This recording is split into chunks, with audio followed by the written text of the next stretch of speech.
Hello everyone, नमस्कार। कैसे हो आप? आशा करती हूँ आप सभी स्वस्थ और सुरक्षित होंगे। आज की वीडियो में हम सीखेंगे कि कैसे प्री क्लास के बच्चों को लिखना और पढ़ना सिखाएं। बहुत सारे बिगिनर टीचर और पेरेंट्स इसमें कंफ्यूज रहते हैं कि जब बच्चा 3 या 4 साल या 2.5 साल का होता है तो उससे हम लिखवाने की स्टार्टिंग कहाँ से करें। तो आज का वीडियो मेरा इसी के ऊपर है। वीडियो को पूरा देखें लास्ट तक। तो बच्चे को हम सबसे पहले वर्णमाला न सिखा करके रेखाओं का ज्ञान कराना चाहिए। आप इस प्रकार की आकृति बना करके बच्चों को समझा सकते हो और उनसे पूछें कि बच्चों ये कौन सी रेखा है। तो ये कौन सी रेखा है? सीधी रेखा, और इसको खड़ी रेखा के नाम से भी हम जानते हैं। इंग्लिश में इसको क्या बोलते हैं? Standing line. उसके बाद आप एक पेज बच्चों को इस प्रकार से बिंदु बनाएं और बच्चों को ऊपर से नीचे के लिए बनाने के लिए कहें कि उसके ऊपर वो लाइन बनाएं। चलिए स्टार्ट करती हूँ। जैसे कि आप वीडियो में देख रहे हैं, आप इस प्रकार से बच्चों को लिखने के लिए बोलें। ऊपर बिंदु पर बच्चे आप पेंसिल की जगह कलर दे सकते हैं, क्योंकि बच्चे कलर से वर्क करना अधिक पसंद करते हैं। और ऊपर वाले बिंदु से नीचे वाले बिंदु तक वो बना के लेके आएंगे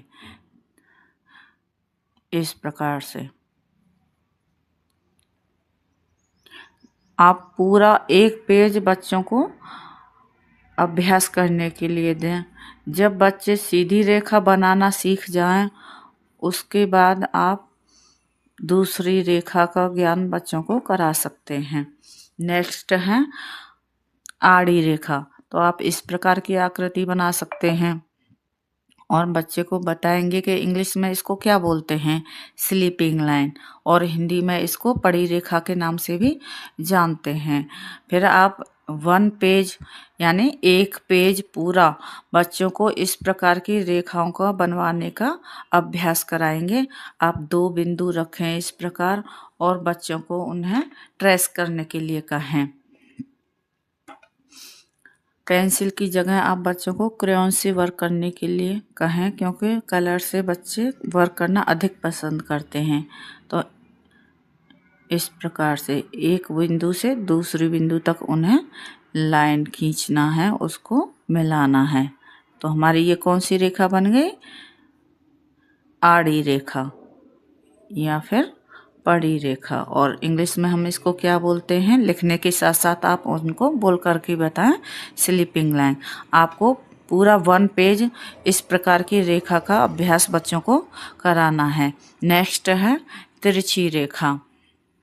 तो आप इस प्रकार की आकृति बनाएं, या आप फिर कोई और एक्टिविटी के द्वारा भी उन्हें समझा सकते हैं कि सीधी रेखा कौन सी होती है, आड़ी रेखा कौन सी होती है और तिरछी रेखा कौन सी होती है। फिर उसके बाद आपको 1 पेज इस पूरा तिरछी रेखा का अभ्यास बच्चों को कराना है। इस प्रकार से आप 2 बिंदु बनाएं और ऊपर से नीचे की ओर बच्चे जो तिरछी रेखा बनाएंगे। तो इस प्रकार से उन्हें आप अभ्यास कराएं। इससे बच्चे इजीली पेंसिल पकड़ना भी सीखते हैं और लिखना भी सीखते हैं।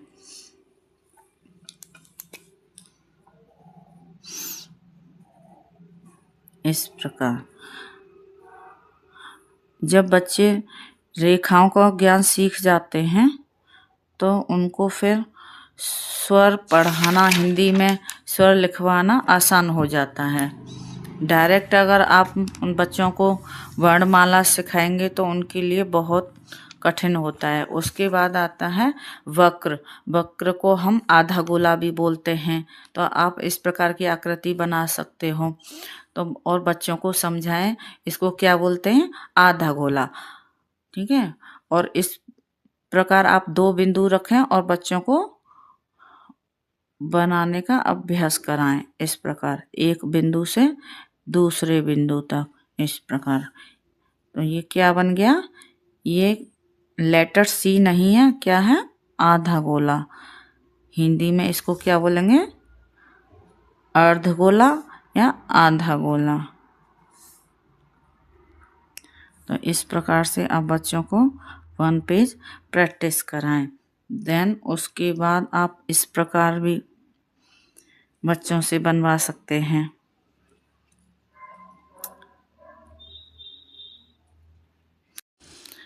क्लास एनए और प्री क्लास के बच्चों को बेसिक स्ट्रोक का ज्ञान आप इस प्रकार की एक्टिविटी के द्वारा करा सकते हैं। सभी बच्चों को एक एक करके बुलाएं और उन्हीं के हैंड से लाइन बनवाएं, जैसे कि आप इस वीडियो में देख रहे हैं, और उनसे पूछे ये कौन सी रेखा है। तो हिंदी में इसको सीधी रेखा यानी खड़ी रेखा बोलते हैं, और इंग्लिश में इसको बोलते हैं हम स्टैंडिंग लाइन। फिर इसको मिक्स कर दें। मैं नेक्स्ट बच्चे को बुलाएं और फिर उनसे रेखा बनवाएं। ये कौन सी रेखा है? पड़ी रेखा यानी आड़ी रेखा, और इंग्लिश में इसको हम क्या बोलते हैं? Sleeping line. और फिर इसको मिक्स कर दें। नेक्स्ट बच्चे को बुलाएं और उसी के हाथ से रेखा बनवाएं इस प्रकार। ये कौन सी रेखा है? तिरछी रेखा, और इंग्लिश में इसको हम क्या बोलते हैं? Slanting line. फिर से मिक्स करें और फिर आप इस प्रकार राइट और लेफ्ट दोनों स्लैंटिंग लाइन बच्चों को करा सकती हैं। फिर से मिक्स करें और आप इस प्रकार से बच्चों से बनवाएं। ये क्या है? तो बच्चे बताएंगे ये डाउन कर्व है। फिर मिक्स करें और नेक्स्ट बच्चे को बुलाएं और इस प्रकार से रेखाएं बनवाएं। ये क्या है? Up curve. तो इससे बच्चे खुशी के साथ सीखेंगे। आप इसकी जगह बालू रेती भी ले सकते हैं, कलर ले सकते हैं, या कोई और चीज़ ले सकते हैं। Thank you for watching.